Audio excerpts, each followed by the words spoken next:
স্বামীজির চোখে ভারতবর্ষ 18তম বর্ষে বাটানগর আমরা সবাই ক্লাবের এবারে নিবেদন স্বামীজির প্রিয় বেলুর মঠ। বেলুর মঠের আদলেই 65 ফুট উচ্চতা বিশিষ্ট মণ্ডপ তৈরি হচ্ছে ক্লাব প্রাঙ্গণে। প্রবেশদ্বারের মুখে থাকছে স্বামীজির ছেলেবেলা থেকে বেড়ে ওঠার নানান কাহিনী।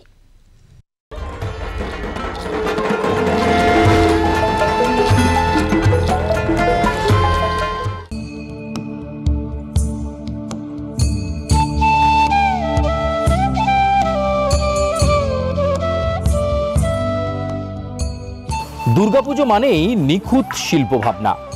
প্রত্যেকটা পুজো কমিটি চেষ্টা করে সেই শারদ ভাবনা দিয়ে মানুষের মনে জায়গা করে নিতে।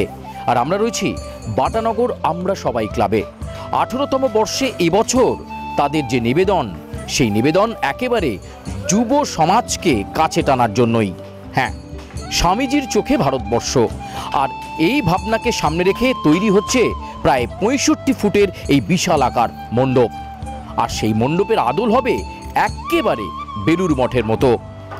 নিখুঁত শিল্প নৈপুণ্য আর সেই সঙ্গে উড়িষ্যার বিভিন্ন জায়গা থেকে আসা শিল্পীরা একটু একটু করে সাজিয়ে তুলছেন মণ্ডপের আঙ্গিক। আর সেখানে ছত্রে ছত্রে এক শিল্পের ছোঁয়া। মণ্ডপে প্রবেশের পথে থাকবে টানেল, আর সেখানে স্বামী বিবেকানন্দের ছোটবেলা থেকে শুরু করে তার জীবনের বিভিন্ন কাহিনী পর্যায়ক্রমিকভাবে তুলে ধরা হচ্ছে মণ্ডপের ছত্রে ছত্রে। আর মণ্ডপের ভেতরের অংশে মাতৃমূর্তিতে থাকছে সেই সাবেকিয়ানার ছোঁয়া। যুব সমাজের আইকন স্বামী বিবেকানন্দ, আর সেটাই এবার থিম ভাবনায়। আর এই ভাবনা একটু একটু করে একেবারে এগিয়ে চলেছে। হাতে গোনা আর মাত্র কয়েকটা দিন।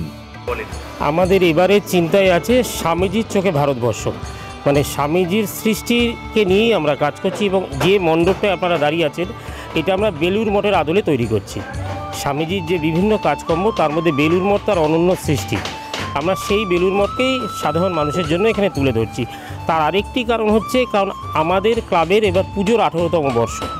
আর এই যুব শক্তিতে আমরাও করছি। তার যে আইকন, যে প্রাণ পুরুষ, সেই স্বামী বিবেকানন্দর মতে আদর্শ নিয়েই আমরা আমাদের এবারে চিন্তায় রেখেছি বেলুর মঠ।